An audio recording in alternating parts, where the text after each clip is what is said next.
Hi. This doesn't look too bright. Okay. Today I am talking about. Someone sent me an email and asked me on Twitter about giving my inputs about what is the situation in India related to influencer marketing programs. So I had actually been planning to talk about it anyway because there was this article that Shefali Bhatt did on Economic Times about 6 things that are wrong with influencer marketing programs. And then someone asked me, someone from Social Samosa is doing a report on this, and they wanted to talk about the state of influencer marketing in India. Now, the questions are a little, the answers to those questions will be more essay-like, so I thought this was the best way to talk about it. The questions are,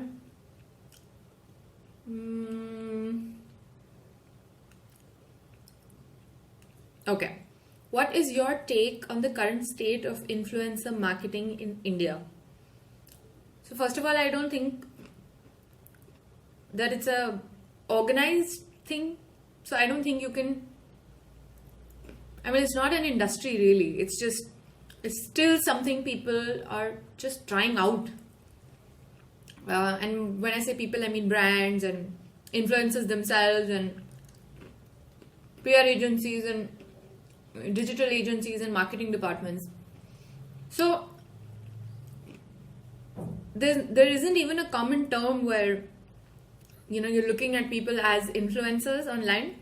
Somebody calls them bloggers, somebody calls them Instagrammers, people on Twitter who have large followings, and some people call them influencers. A lot of people don't even know whether this falls under PR or marketing. So that's the state. Basically, there's no state. No one knows what the fuck is going on. Obviously that's a generalization. There are people who know what is going on and they are moving forward with a lot of interesting projects, a lot of interesting marketing campaigns that they're working with influencers on. There's no definition really of an influencer. If you have to get technical, isn't everyone online who's like an influencer? I get my information from friends and family, like when I meet them and they ask them if someone's wearing the new article of clothing, I'm like, "Arey, where did you get this from?" And if they say good things about it, I'm likely to go and check it out and maybe even buy it. That's exactly what happens online. Like the Amazon story that I did. After I posted that, people actually went and bought that dress and that umbrella. And they not just that, they actually posted photographs of them wearing and using that stuff. That's what, it's not just saying that, oh, the brand is paying me so much money, so this is awesome. I like that stuff myself, and the brand was great in that sense that they allowed me to create a look that I would wear.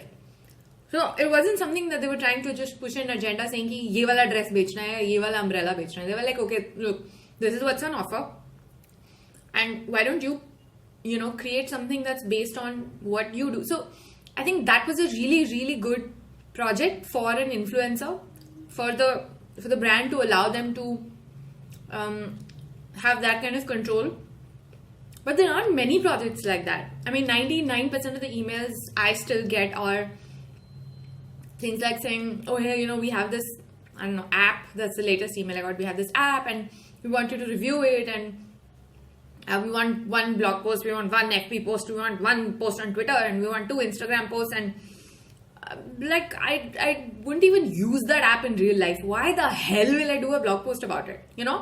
And then when you write that to them and say that, hey, this is not something that fits with my brand or the things that I do, and some of the responses are like, but we're willing to pay you. And I get that. I get it now. A lot of brands have budgets which they didn't have even 2 years ago. But that's not how you approach it. So it's not just about throwing money on the table, and you have to find an influencer that fits with your brand or your campaign. And you have to work with a range of influencers for a particular campaign. It's not just that, and you could even have a brand ambassador who's a social media or online influencer, but reaching that I think would take time. So it's not there doesn't seem to be a fixed way on how things work, especially in India. A lot of influencers themselves don't know how they should discuss things with brands, how they should negotiate, what the deliverables can be, how much they should charge. The other thing that I think is, I don't know if, I mean, again, this is it's growing, it's changing. It gets better. Like 2 years ago, I remember me and Akanksha were talking about it, and we were saying that, I don't know when any of this is going to improve in India, and maybe we should just look at working just with international brands. And then we had that conversation in December 2013, and then in 2014 there was this sudden explosion of brands approaching us and saying, hey, we want to work with you, and this is what our budget is, what do you think, this is the latest campaign we're working on. And then 2015 was even crazier. Like, I have worked on some amazing projects this year, and photography and including, influencer marketing, if that's what it's called. So yeah, things are getting better, but God, there's such a long way to go. The other thing is that one of the things that I find really sad is that there's no conversation. There's no, brands or people working in marketing or people working in PR agencies, they don't call up influencers and have a conversation with them in most of the cases. You should just, I have a certain way that I work, and I'm especially extremely particular about professionalism and, not working without 100% advance. And if I'm going to spend X amount of time working with somebody and delivering something, then there's X amount of money involved. There's always going to be some level of compromise. You can't just say this is it and then you just don't budge. And I'm not talking about ethics and professionalism. I'm talking about, coming to a middle ground where sometimes, brands don't know what is involved in influencer marketing. A lot of times you'll find one person who works at the brand who wants to work with you, but for them to sell that project internally, they need your help. And a lot of people don't know how to ask for help. So you need to kind of help them by explaining what value what you're going to do is what value it will provide to the brand, how it will help with the marketing. And the thing is, a lot of influencers themselves don't know how to articulate, and I'm one of those people. To a large extent I can articulate, but it's just like saying that what are the numbers? You can't just look at numbers. You also have to look at how strong that influencer's voice is. Who are the people that follow that influencer or listen to what they have to say? You could have a very targeted audience that an influencer has, and that audience could be small, but it could be very, very targeted. So you need to think of these things, and even as an influencer, you need to look at, are you really providing value to the brand, or are you just talking about something on social media? Which is why I'm so insistent on get me to photograph, hire me as a photographer. The blog and the Twitter and everything else is a no-brainer. That's how I showcase my portfolio anyway. So, and then it's all this whole state of, oh, come and review a restaurant, or come and review a product, or do a review for this. You can't review something unless you're an expert. Like, how do you review a watch? It's pretty. Are you serious? You're not reviewing it. You're saying that this is a pretty watch. That's not a review. Stop calling it a review. Choose your words. And because as a reader, when I read your blog, if I see that you have reviewed a product, I want to know that, okay, you are, for example, a watch expert, and you know what's gone into that watch, how the dial was made, how many hours it took to actually create that, who created the design, and I want to know those things. And I assume that since you're reviewing a watch, those are the things you're going to talk about. I've recently started this fragrance of the month section on the blog, and I'm really interested in fragrances. It's not just, acha perfume hai, You talk about the properties of the perfume, you talk about who created it, how it's relevant to the brand, how you like it, how you're supposed to wear a perfume. I like doing that. So if a brand approaches me and says, hey, we want you to review our watch, I will clearly tell them that I don't review watches. I can wear it. I can get myself photographed while I'm wearing it, and I can say, oh, pretty watch, shiny, yay. And yeah, I mean, I'm not a watch reviewer. I'm not a food reviewer, for example. I can go and eat at a restaurant and say, oh, that's awesome. That was my favorite dish. And the ambience was great, and the lighting was lovely, and the service was fantastic, and mosquitoes were not biting. And I can say those things. So that's collecting experiences. And then, people in my friend circle might read that and be like, this is a new restaurant. I've never been to this place. Let's go there. That is the influencer marketing bit that you do. Not saying I'm reviewing, a new product every day and I'm blogging about it and not disclosing that this is what I'm doing and the brand has paid me or has given me a meal for free.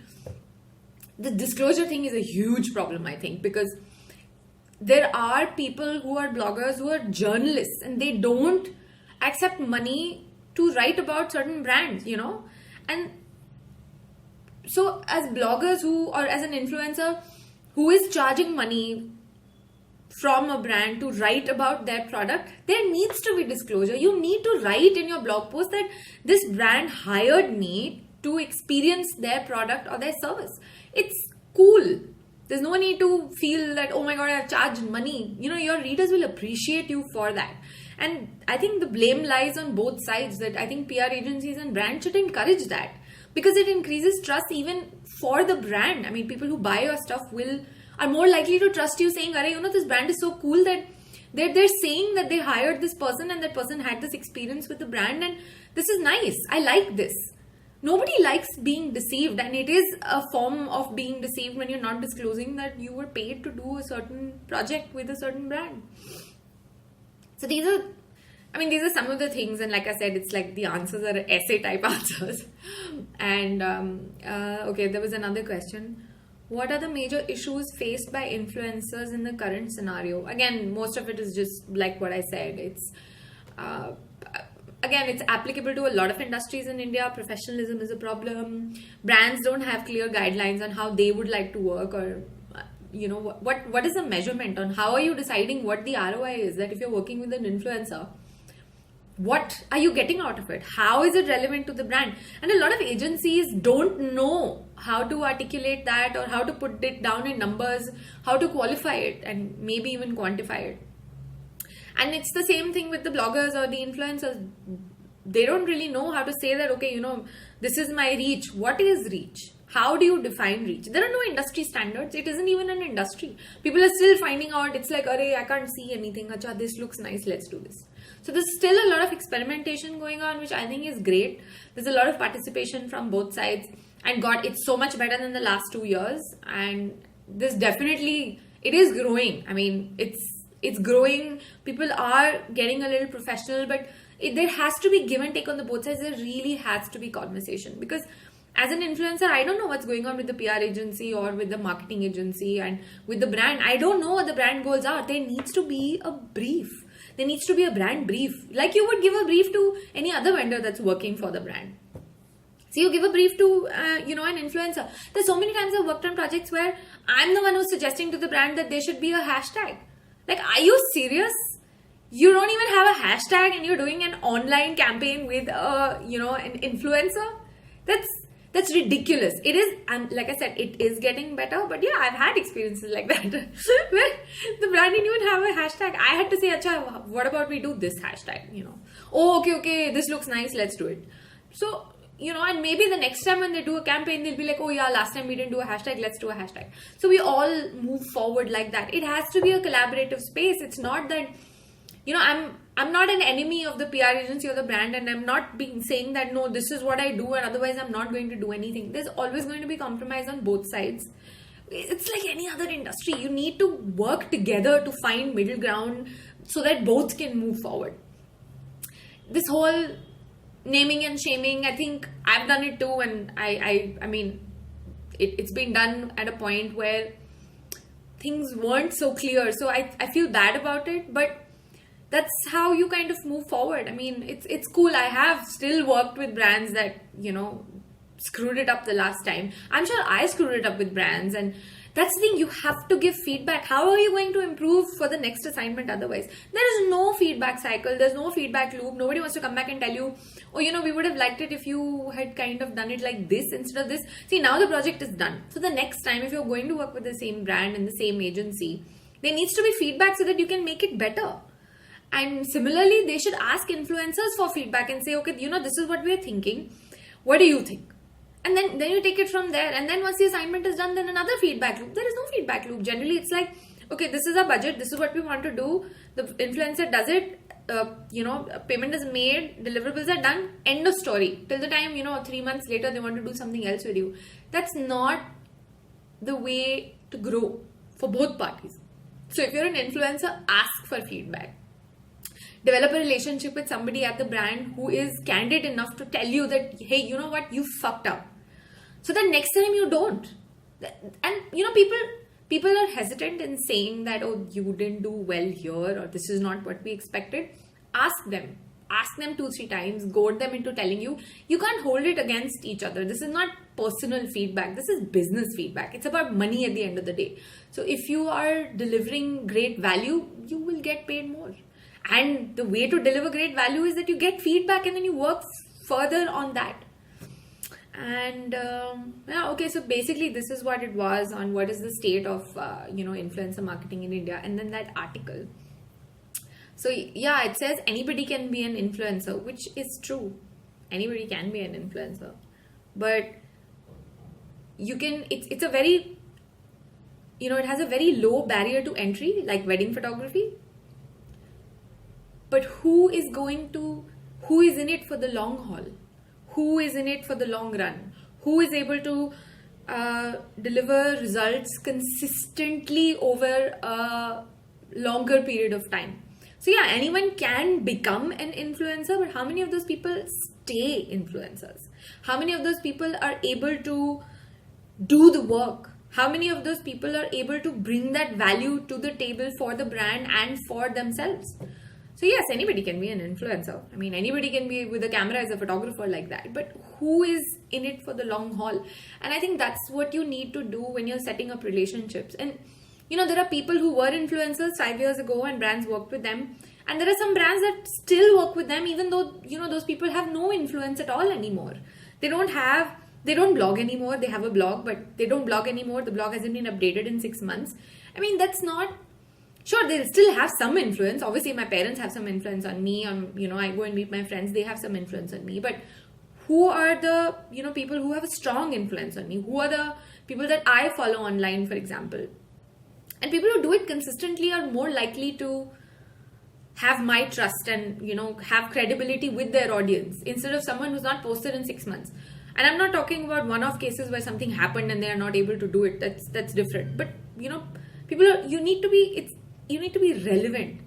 Who are the people who are still trying new things, constantly working with brands? And so you need to figure that out. And it's easy to say, I can say the same thing. Anyone can be a PR agency. What's the big deal? But that's the thing. Unless you have a conversation, influencers have a conversation with PR agencies and PR agencies invite influencers for conversations, you're never going to figure out. There's always going to be like, but PR agencies don't do this. But bloggers are idiots. So it's not moving forward then. Okay, so that was one point. And someone's saying loyalty. What loyalty?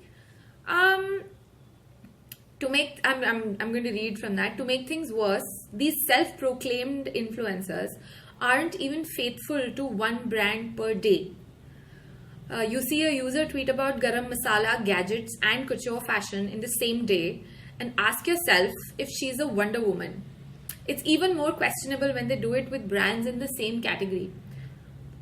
Well, I understand what that is, but influencers are people, okay? And people consume different products and brands in their daily life. So I could be talking about garam masala at one point because I just cooked something with it. And I would be talking about my camera after that because I am preparing for a shoot tomorrow. And then I could be talking about shoes because those are the shoes I'll be wearing while I'm at my shoot tomorrow. These might not be brands that I'm working with right now. I might have worked with them in the past. I might want to work with them in the future, so I'm mentioning them.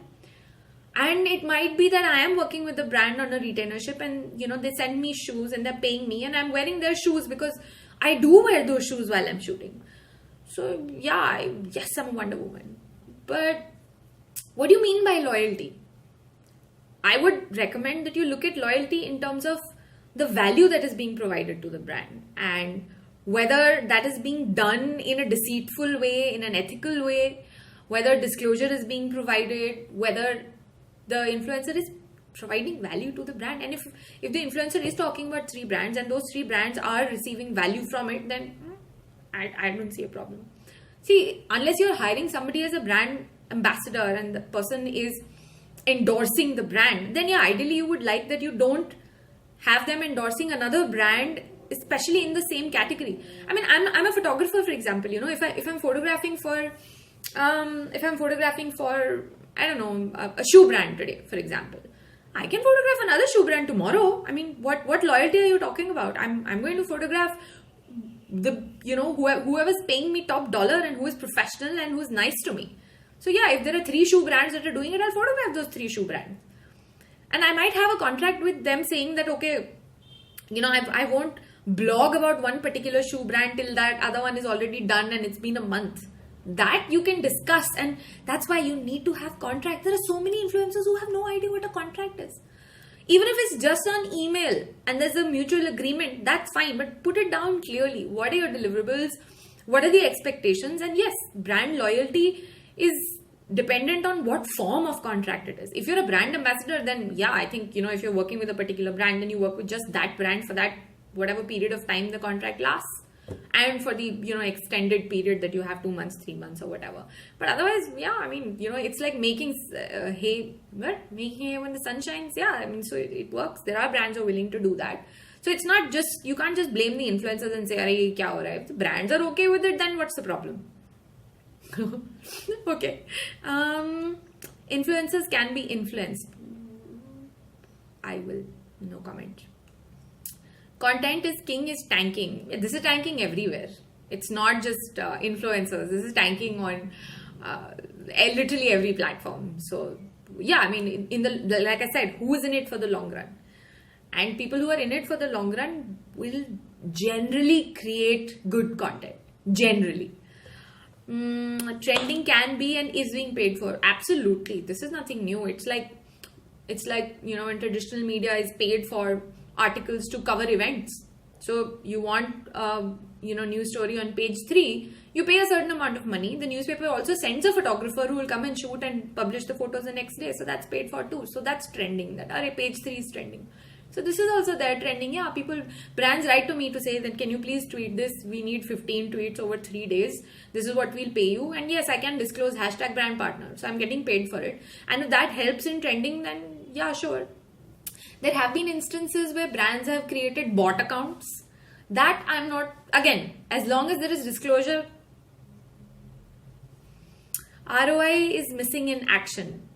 The article says, with a trending hashtag, you might reach out to lakhs of people, but ROI is in the engagement. Absolutely right. And for a reach of lakhs, the engagement is usually not more than 100 to 200 people. True. Even for the reach, there's no numerical way to justify the numbers. Hey, Priyal made that comment. Hey, Priyal. Yeah, no ROI starts getting on their nerves eventually. Well, obviously, before you know, the strategy turns into a formality. Since the marketer is only allocating 1% of his digital budget on the program, his worry becomes proportional to the amount spent. Yeah, also because it might be the first time that they're working on something like this. So there's always a learning curve involved, and unless you're going to do a project, it's hard to know what the technicalities involved are unless you have a conversation prior to doing the project, which very few brands do. Oh wow, there are pro tips to resolve this. Marketer, choose wisely, use well. Well, yeah, that's true for every industry. Yeah. Influencers, stop spamming. Absolutely. Don't even start. Forget stopping. You should not even start doing that. And if you are doing that, please #ad, #sponsored, #brand partner, whatever works for you. Please disclose. Because you need that credibility and trust in the long run. You don't want when you tweet that people are like, she's just doing an ad. Ignore, mute. What's the point of that? Then, of course, yeah, it's a waste. And not only is it a waste of money for the marketer, it's also a waste of your credibility in the long run. Nobody likes spamming. I mean, I subscribe from newsletters that I'm forcefully subscribed to automatically every day. So I do unsubscribe and then I mark them as spam. That option is now even available on all other social media networks. And I don't know if a lot of people use it, but it could increase in the future because the amount of spam is just insane. Agencies start providing measurement metrics. I think this could be key along with having a conversation. Measurement metrics and what are you measuring and over what period of time you're measuring, that is important. And I don't think the onus lies only on the agencies, whether digital marketing or PR, but it also lies on influencers. Because at the end of the day, when you go to an agency and you're meeting with them, you have to tell them what is the value that you're providing. And some of that value can be qualitative, yes, absolutely. But a lot of it also has to be quantitative. How are you going to quantify saying that, this is what I'm doing? These are the deliverables. I'm making X number of tweets, which then went on to, I engaged with these many people who responded to these tweets and these many people retweeted it. So that is engagement. And I think till about a year ago, there were options where you could do that as an agency. But for an individual blogger to be able to do that after the assignment has been done and delivered is hard, because there were tools that provided that, but they were like seriously expensive. And so many times it's happened with me that the agency comes back to me after the project is done and dusted after a month saying, oh, can you share numbers with us? And I'm like, huh? Like, what? You should tell me beforehand, so that then I can plan for it accordingly and then charge accordingly. And if there are tools that agencies are using internally, then please use them. And tell us, give us feedback. That there needs to be that feedback loop. Okay, so I think, yeah, that's it. That's the article. And hey, Saloni, I hope that kind of answers your questions. I don't know how long is it you have to listen to me. 26 minutes. Okay. Thanks for listening, people.